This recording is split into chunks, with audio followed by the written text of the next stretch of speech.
Uncle जी, मुझे आपकी बेटी से शादी करनी है। क्यों मजाक कर रहे हो बेटा? तुम तो वही हो ना जो हर महीने यहाँ से पौधे लेके जाते हो। जी अंकल, मुझे आपकी बेटी बहुत प्यारी लगती है। और मैंने बात भी किया है अपने माँ बाप से कि मैं आपके घर से रिश्ता करना चाहता हूँ। नहीं बेटा, ये रिश्ता नहीं हो सकता। क्यों अंकल?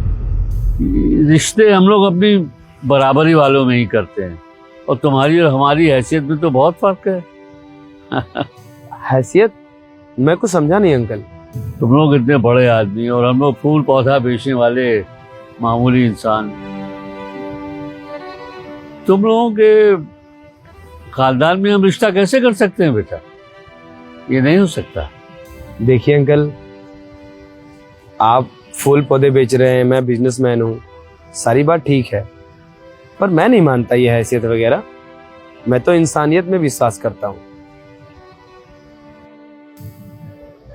आ गए आप हम जैसे मासूम लोगों को बहलाने के लिए। 1 साल से आप हमारे यहाँ पौधा खरीद रहे हैं। हमने तो आपको बहुत अच्छा समझा था और आप भी वैसे ही निकले।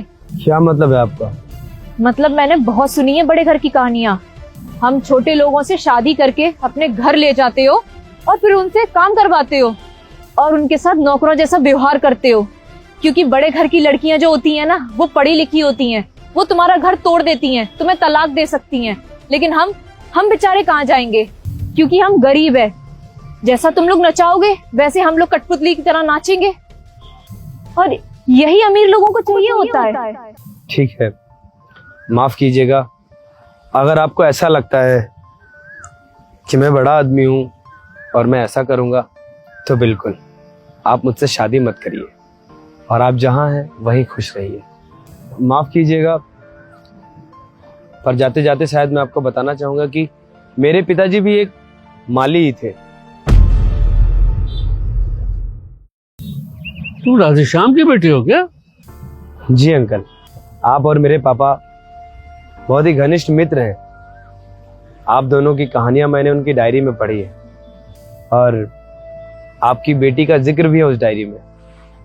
उन्होंने कभी जीते जी मुझसे कहा नहीं, पर जब उनकी डायरी पढ़ी तो उसमें साफ साफ लिखा था कि मेरे दोस्त नरेंद्र की बेटी से तू शादी कर लेना अगर तुझे कभी ये डायरी मिले तो बस मैंने सोचा अगर मैं डायरेक्ट आकर आपसे बोलूंगा तो शायद आपको बड़ा ही अनकंफर्टेबल लगेगा। इसीलिए मैंने आपसे रिश्ता बनाने के लिए मैं हर दिन आपके यहाँ पौधे लेने आता हूँ, ताकि उसी बहाने मैं आपसे मिल सकूं और आपकी बेटी को भी जान सकूं। तो बस मुझे लगा कि मेरे पापा ने शायद कोहिनूर चुना है, और उसके लिए मैं तैयार भी था। पर आपकी बेटी तो राजी ही नहीं है अंकल, तो फिर मैं जबरदस्ती शादी कैसे कर सकता हूँ? और अगर किसी के दिल में मेरे लिए जगह ही ना हो, तो फिर अगर मैं उसे घर में कितनी भी जगह दे दूं तो उसका कोई फायदा नहीं होगा। अरे तो बेटा, पहले क्यों नहीं बताया तुमने? आपने कभी पूछा ही नहीं। मंजू बेटे, ये लड़का राधेश्याम मेरे दोस्त का बेटा है। अरे तो हीरा है, हीरा लाखों में एक है ये। जब ये छोटा था तो बहुत होनहार था। राधेश्याम मेरे दोस्त के साथ ही आता था। देखो कितना बड़ा हो गया है, मैं तो इसे पहचान भी नहीं पाया, और साथ ही साथ इतना बड़ा व्यापार खड़ा कर दिया इसने। बेटे, तुमने ऐसा क्या देखा मेरी बेटी में जो तुम इसका हाथ मांगने आ गए मुझसे? अंकल, आपकी बेटी बहुत ही बहादुर है, और अगर कोई भी मुसीबत आएगा तो उससे लड़ लेगी। वो देखा मैंने उस दिन जब आप। बुड्ढे, कहाँ है तेरी बेटी? क्यों, क्या काम है? तेरी बेटी मुझे बहुत पसंद है।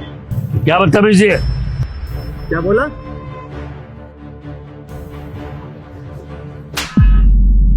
तेरी हिम्मत कैसे हुई मेरे पापा पे हाथ उठाने की? अनपढ़ समझा है क्या? एक कंप्लेन करूंगी सीधा जेल के अंदर। चल निकल यहाँ से, दोनों के दोनों। देख लूंगा तुम दोनों को। चलो भाई, चल निकल।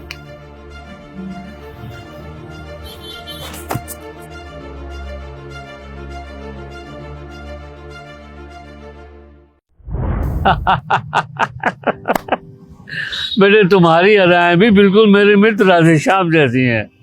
बहुत अच्छे, बहुत अच्छे। तो क्या हुआ पापा, आप मुझसे नहीं पूछेंगे कि मेरी मर्जी क्या है? हाँ बेटे, जरूर पूछूंगा तुमसे भी पूछूंगा और इससे भी पूछूंगा तुम दोनों की मर्जी क्या है।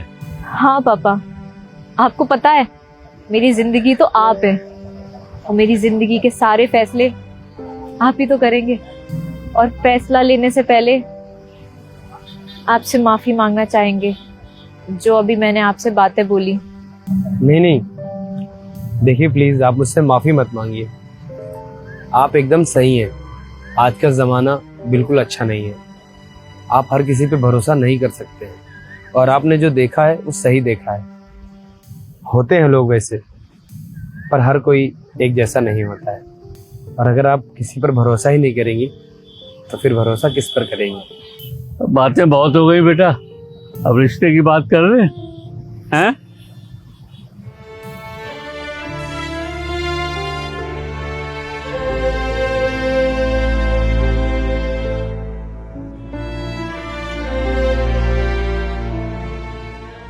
प्रभु से यही प्रार्थना है कि न ऐसे कोई तकलीफ पहुंचे न तुम्हें कोई तकलीफ हो।